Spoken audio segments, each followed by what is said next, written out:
যোগদান করছি না, আপনারা এত সলিড দল, আপনাদের দলে কেন আমরা যাইতেছি না? বুঝে যাচ্ছি না নাকি না বুঝে যাচ্ছি না, এটা শুধু বুঝাই দেওয়া। কথা বলেন ঠিক কিনা?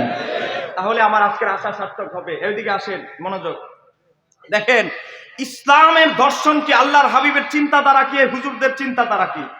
আমি আমার বাবারা ভাইয়েরা একটা হাদিস বলছি, আবু দাউদ শরীফের 3230 নম্বর হাদিস, নাসাই শরীফের 2048 নম্বর হাদিস, ইমাম বুখারীর আদাবুল মুফরাদাতের 775 নম্বর হাদিস, ইবনে মাজাহ শরীফের 1568 নম্বর হাদিস, ইমাম আহমদের আল মুসনাদ কিতাবের 20787 নম্বর হাদিস। এই হাদিসটিকে তাহকিক করতে গিয়ে আলবানী আদাবুল মুফরাদাতের তাহকিকে, সুনানে আবু দাউদের তাহকিকে, ইবনে মাজাহ শরীফের তাহকিকে, নাসাইকের তাহকিকে এই হাদিসকে বলেছে সহিহ। জোরে বলেন মারহাবা।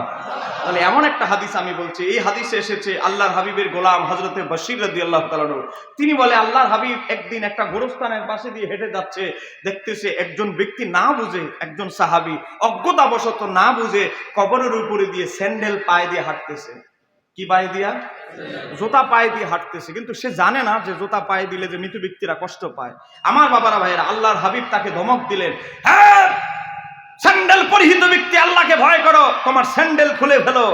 ওই সাহাবী যিনি জানে না, না বুঝে স্যান্ডেল পায়ে দিয়ে হাঁটতেছে কবরের উপরে দিয়ে, ওই সাহাবী ফানাজারা রাজুল, ওই ব্যক্তির নজর করে দেখে, ফালাম্মা আরাফা রাসূলুল্লাহ সাল্লাল্লাহু আলাইহি ওয়াসাল্লাম, সে তাকায় দেখে সে সাধারণ কোনো ব্যক্তি না, স্বয়ং আল্লাহর রাসূল তাকে ধমক দিচ্ছে। তখন দেখলে আল্লাহর হাবিব তাকে তিরস্কার করছে, ধমক দিচ্ছে, তখন কি করলো?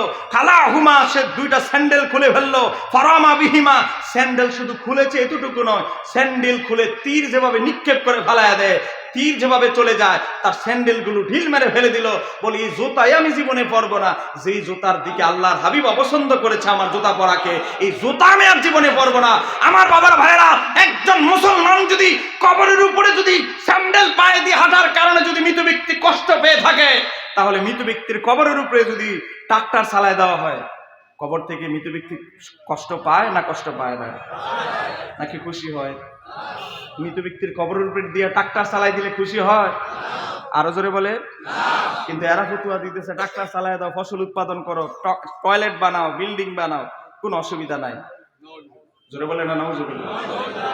আমি আজকে মাঝে মাঝে বলি, আহলে হাদিসরা শুধু যারা জীবিত তাদেরকে গুমরা করতেছে, এখানেই শেষ নয়, আমাদের যারা আত্মীয় স্বজন 14 গোষ্ঠী যারা মারা গেছে তাদেরকে পর্যন্ত কবরে শান্তিতে থাকতে তারা দিতে চাচ্ছে না।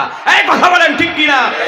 আমার বাবারা ভাইয়েরা, আবু দাউদের এটা হলো 3230 নম্বর হাদিস, এর আগের হাদিস হলো 29 নম্বর হাদিস, 3229 নম্বর হাদিস, আবু মারসাদ গানাবী রাদিয়াল্লাহু তাআলার হাদিস। সেখানের মধ্যে এসেছে আল্লাহর হাবিব একটা কবরের পাশে দিয়ে যাচ্ছে, দেখতেছে একজন সাহাবী না বুঝে অজ্ঞতাবশত কবরের উপরে বসা। জোরে বলেন কিসের উপরে? কবরের উপরে বসে দিস, কবরের উপরে বসে বসে আলাপ করতেছে। এখন আল্লাহর হাবিব তাকে ধমক দিলেন। ধমক দেওয়ার পরে আল্লাহর হাবিব বলেন, লা তাজলিসুল আলাল কুবুরি, হে আমার সাহাবীরা সাবধান, কবরের উপরে বসবে না। তোমাদের কবরের উপরে বসার কারণে এই যে মৃত ব্যক্তি কবরে আছে, তার আত্মা সে কষ্ট পাচ্ছে। কথা বলেন ঠিক কিনা? এই মুসলমান একটু গভীরভাবে চিন্তা করে আজকে এই আহলে হাদিসরা ফতুয়া দিচ্ছে, আল্লাহর হাবিব বলছে কবরের উপরে একটু জুতা পায়ে দিয়ে হাঁটলে মৃত ব্যক্তি কষ্ট পায়, কবরের উপরে বসলে যদি মৃত ব্যক্তি কবর থেকে কষ্ট পায়, আর কবরের উপরে ট্রাক্টর চালাই দিলে খুশি হয়। কি বুঝলেন ফতুয়া? বুঝছেন ফতুয়া? নবীজির হাদিসের সাথে এদের ফতুয়ার কতটুকু মিল? আবার সহিহ হাদিস বলে, নবীজির হাদিসের সাথে তাদের ফতুয়ার মিলটা কতটুকু?